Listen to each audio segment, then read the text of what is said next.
The 2023 NBA Mock Draft. Let's kick off this updated NBA mock draft with the obvious GOAT draft selection, Victor Webenyama. This kid from France is getting some reports as being as tall as 7 foot 5 inches. The Brick for Vic marathon at the bottom of the league is getting closer and closer to paying off for one of these teams. At this point in time, we got the Houston Rockets winning the draft lottery and snagging Wemby. His versatile scoring and shot blocking are going to unlock a whole new level to this young core. Jalen Green is going to have a powerful lob threat nightly, along with more opportunities to lean into an off-ball role as Vic handles it inside, as well as having an arsenal of step-backs, catch and shoots, and floaters to let that impressive footwork from Baby Jokic shine. Honestly, can we think about something here? Do we want Webenyama in Houston, or is that just gonna stunt Sengun's growth? I mean, come on, that guy is electric. The passes, the post moves, the unassuming smile of a king. Okay, maybe they should still take Vic. It might be the start of a very special front court. Next up, we got the man that wants to become the next Russell Westbrook,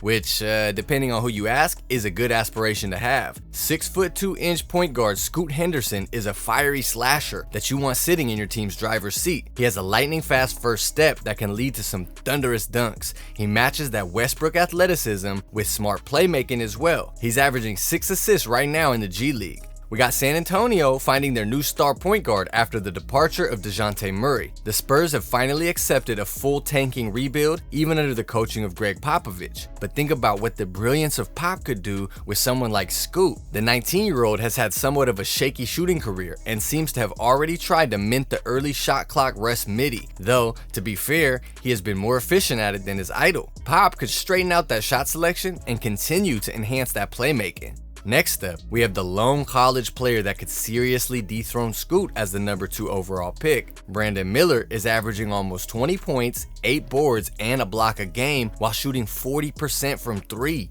The Alabama freshman, small forward, has continued to put more pieces together as this college season progresses. With his marksmanship and unassuming playmaking, the top teams better not ignore the man who likes stealing moves from Paul George. And if we look at the timeline of these prospects idolizing players, this seems to be lining up with the Russ and PG-13 OKC days, maybe. So, where's our Carmelo Anthony of the draft? Well, trust me, he's in here, so stay tuned. But first, we need to see Miller head to the Detroit Pistons. The sharpshooting forward would be a great piece to round out this young core of Cade, Ivy, and Durant. Brandon could even find himself a mentor in Bojan Bogdanovic. The vet could help him improve that defense and maybe even work with him on his lanky handle. For the 4th pick, I got a slight changeup that I fully believe in. The Charlotte Hornets are looking like they could land at 4. If the Hornets land here, they're not taking one of the Thompson twins. They're taking Houston freshman Jarris Walker. The young power forward has broad shoulders and is a bruiser type player. His 6 foot 8 inch frame plus 7 foot 2 wingspan instantly makes him a crazy versatile defender that Charlotte could desperately use. The Hornets have always been desperate for interior strength, which makes Walker a prime choice. He can act as a shot blocker and potentially a great rim roller with a bit of ISO scoring as well. Either way, don't be surprised if the Hornets hold steady on their backcourt of all-star LaMelo and the continued powers of Scary Terry.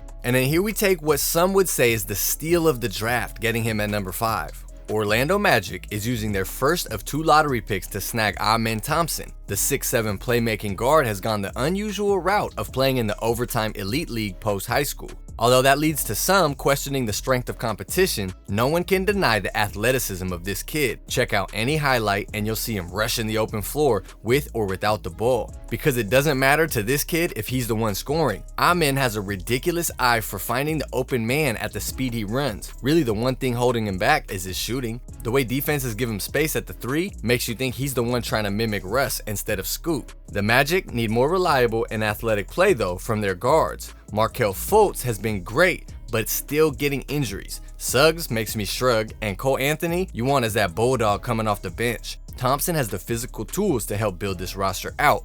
The Indiana Pacers might be in the best spot to land for any of these top picks. Who wouldn't want to get set up for shots by Halliburton or the floor spacing of Buddy Hield and Miles Turner? A veteran coach in Rick Carlisle? Wait, this team might get the 6th overall pick? With the playmaking and shooting this team possesses, I really want to see this team pair Benedict Mathurin's scoring ability with that of Keyonte George. These two together could grow into a lethal 1-2 punch of offense. Keyonte is averaging 16 points a game for Baylor with seemingly endless bags of moves. He'll hit you with a step back and then follow that up with a hesitation pull-up 3. Plus, he has a solid enough frame to hold his own while cutting in the pros. One major downside will be that he is just 6'4", so it might be tough playing a Halliburton, Mathurin, George lineup without getting killed on defense. But sometimes you need to select a player you know no matter what can get his own bucket. Is he the shorter Carmelo Anthony? Did we complete the OKC trio? Let's see how Keyonte fares his rookie season. Now this is where the draft in my eyes starts getting more muddied and really interesting.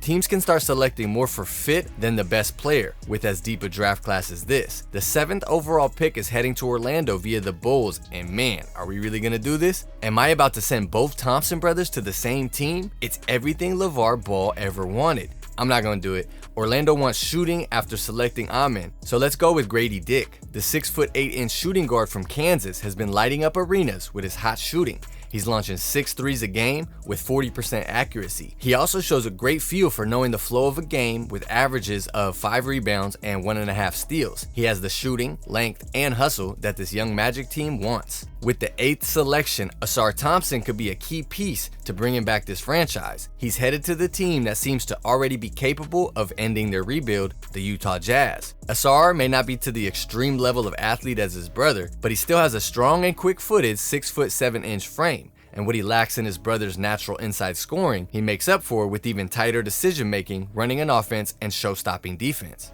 If Will Hardy wants someone to set up his all-star Lowry with perfect dimes, he'll want AUSAR. He can also help the Jazz as an elite defender on the perimeter as well as his, at the very least, willingness to try and improve his shooting. Number 9 is a player that seems to be almost a freight train mixed with a Ferrari, because Cam Whitmore is a 6'7" wing with a big frame and relentless motor. His strong athleticism and drives to the basket should overshadow his shaky shooting and weaker dribbling for any team at this point. I got Whitmore heading to the Pelicans as a great potential insurance buy for Zion Williamson. To be clear, that is not saying Cam is about to be the next Zion, but the Pelican superstar is constantly out of the rotation, and Whitmore's bigger frame on the wing and high motor could at least keep someone out there as a bruising cutter for the Pels.